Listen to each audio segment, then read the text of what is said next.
Good morning. I'm here with Christine SingerLuna. She's the one of the candidates in the 2020 Whittier mayoral race. Why don't you tell us about why you're running? Why did you choose to win? Why should people vote for you? Yes, absolutely. So my name is Christine SingerLuna. To talk both? Or Look at the camera. of the camera. Okay, great. My name is Christine SingerLuna. I'm running for mayor for the city of Whittier. I've grown up in Whittier almost my entire life. I lived here for 21 years. My dad was one of the first babies born at PH. My grandparents bought their home in 1955 for around $18,000, which really can barely get like a driveway nowadays. Yes. Specifically, they were in front of Murphy Ranch, so it was exciting for me to canvass that area because I got to meet some of their neighbors, original owners of the properties. But I decided to run for office in the city of Whittier because, kind of just like how we talked before camera, there are several areas of our community that are neglected. And it's not just that different areas are neglected due to them being on the outskirts of unincorporated, or even just here at the park, there's a lot of tagging, and I'm like, why hasn't anybody cleaned it up? But it's also probably because I don't know. I really don't know like how often park staff would come here to even We see have this. an example right here. If they look Yeah. down, they Yeah, can if you see look it right down, here you on the can ground. see right here, it says 0. Which is really interesting because I've gone on police ride-alongs and I've seen tagging that's like done, like in the alleyways and stuff like that, in like District 1, and I mean, the city's broken up into districts. So this specific area of District 1 is closer to Yorkfield, but also I've seen it in Uptown Whittier, all over the town. Not so much in East Whittier where I'm from, which is such a weird thing also. Like, the city is so split up. If you talk about different areas, it's like you have an idea of the economics, even of And town. there's a lot of people out there that they don't understand the different regions. They think Whittier's the same, but there's like different regions. Like, for example, we're talking about District 1, and we're talking about how it's been neglected for a long time. Did you know that we're over there by 5 Points, that part of South Whittier from where 5 Points is, all the way over to Painter, has never once had one of their own people elected to the city council. Wow, I had no idea. And they've never been included in most elections for the most part. I mean, the districts are supposed to fix that, and what they did is they divided it into 4 districts, with the mayor being rotational. I know that at the time the Whittier Latino Coalition and Luis Reyes were trying to get 5 districts so that it'd be more proportional, but that one didn't win out. So it just seems like, well, it was supposed to help them, but actually, they ended up having their area divided up into East Whittier and Uptown Whittier, and they didn't get any seat at the table.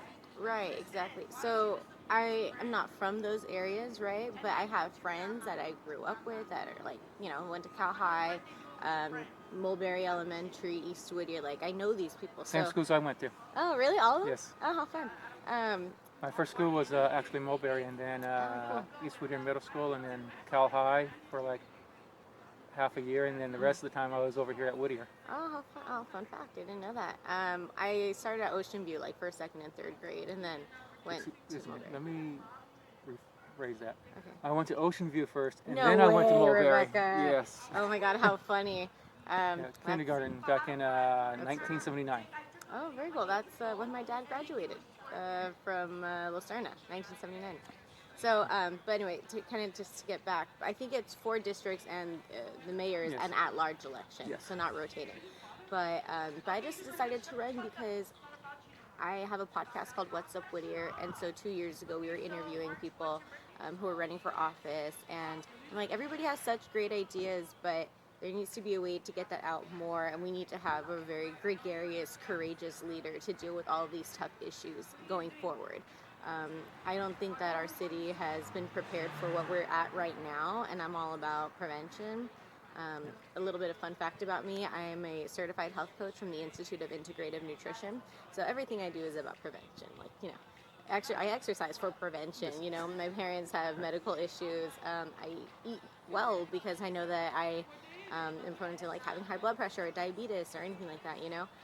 So that's health-wise. But specifically policy-wise, I believe that we just need to have different policies set in place for prevention of, our economic disparity, right, that we were talking about a little bit, helping out our small businesses, helping out our environment. Like, what are we doing to cause prevention? Like, it's February. It's a beautiful day here in February, but it should be a little colder. That's something Yes. else that's important. It's important to note that the temperature every single year has been getting hotter for the last 10 years. So that's important to note. And then obviously in regards to our education, like how do we get equitable resources to the Whittier City School District, which we're right next to, you can see it right there, or East Whittier City School District, which I grew up right across the street from, or even Los Nietos, or South Whittier, which I live down the street from. So there are a lot of issues, and I just felt that we needed a serious leader who was really ready to do it, and I just didn't feel that there was anybody running at the time when I announced. So, and so I put myself in these positions, like to work for the Uptown Association, to learn about how they're helping out merchants, right? Because the merchants are taxed. It's an assessment, and then that goes into the Uptown Association. And then there's the Improvement Association, which is the property owners. So I wanted to learn a little bit more about that organization and how can we clean up Uptown, basically. I work in Uptown. I'd love to live in Uptown one day. Just a lot. There's just so many reasons why I decided to run. There isn't just one way. And then you asked how do I I think the question was along the lines of how do I plan to win? And that's by door knocking. It's by calling people. It's by talking to individuals. I don't have thousands of dollars. You've run in the past, is that correct? I've run in the past. I have not had the amount of money. In fact, I'm probably the only person from the region we were just talking about to actually run for city council, and they considered me, because I was from that area, that I wasn't credible, and so that's goes back into that, like you're saying, that it goes into the income. Most candidates don't have the money, and one of the things I want to do is, and it's part of the reason I'm doing this, is to help candidates that don't have a ton of money. Like, I mean, some people, it's like, I guess whether you're rich or poor is relative, but to me, if you live in Friendly Hills, you're not poor, is the way I would put it. Fair enough. And you know what, that's interesting, because when I was canvassing with somebody, I've canvassed in Friendly Hills. Like, I have. Nice people. Yeah, well, really, really, very good people. Some people are. Like, this one lady was yelling at me about homelessness through her window, and that shook me up, because it was like, she's literally saying, you haven't done anything, you're not going to solve this, and then she just shut her window on me, and she didn't even give me a chance to speak. That happened to me. I wanted to ask you about that, because I talked to Rolando yesterday, and this question I asked him is that lately, in this discussion, particularly on homeless, it's become very acrimonious, and there's a lot of name calling, and it seems like a lot of people hating on other people, just hating on the neighbors just because of a disagreement over how we should approach the issue, when we should be coming together. I mean, how if you're elected, how would you approach that? Absolutely, that's a great question, because I really believe that we're all connected.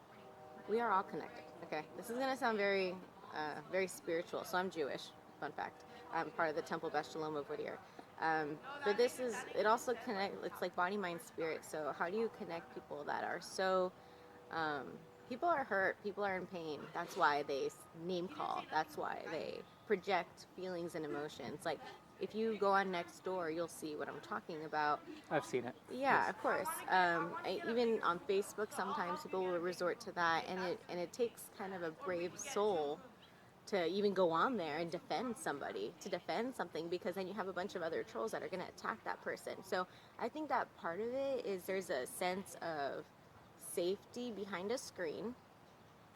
So anonymity. Nobody can do anything to you. Exactly. I mean, you can definitely see the person's name, and you can look them up, and you can see sometimes they'll even have their address on Nextdoor, but for safety reasons and the anonymity, people don't put that there. But my point is to make it known that we are all human, right? So we all have the same needs.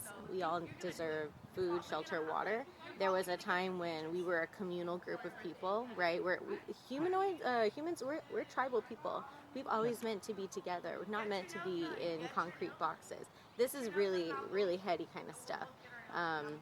But my point is that translating that to today, the best way that we can all come together is by communicating, by initiating that discussion.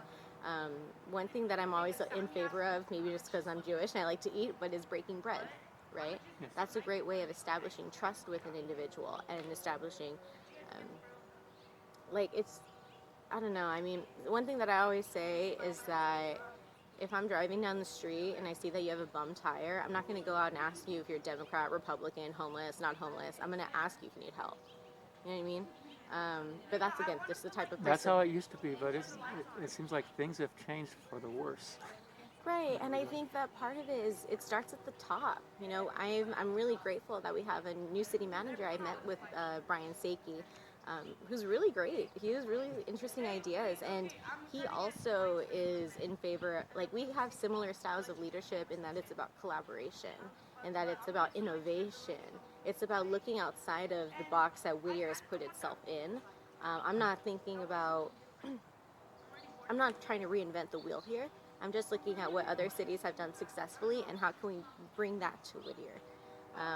But part of that is the human connection, and it's remembering that hate and comes from fear, which is the opposite of love. So if you have That's true. yeah, it is. And if you have a leader that's leading with compassion, leading with love, you know, I respect Mayor of Whittier, but I remember that at this last forum, the League of Women Voters, he's like, I'm a positive person. I'm a positive person. That's great. But you don't Well, need if you're to positive, why do you have to sit